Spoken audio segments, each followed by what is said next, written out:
Жамандықтан қашсақ та алысырақ, жетіп келді сарқырап тағы сынақ.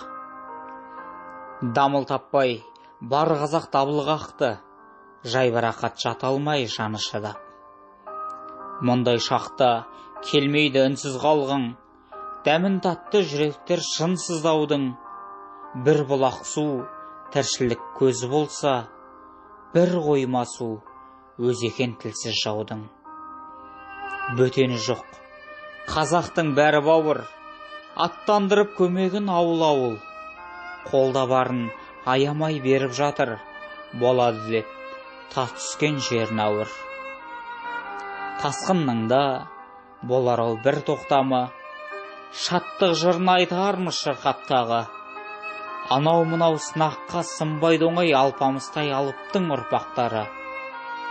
Жалқаулықты жанына дос етпеген, еңбекте деп шын бақты есептеген, тәрбиелі ел осы кішілері, үлкеннің алдынан кес өтпеген.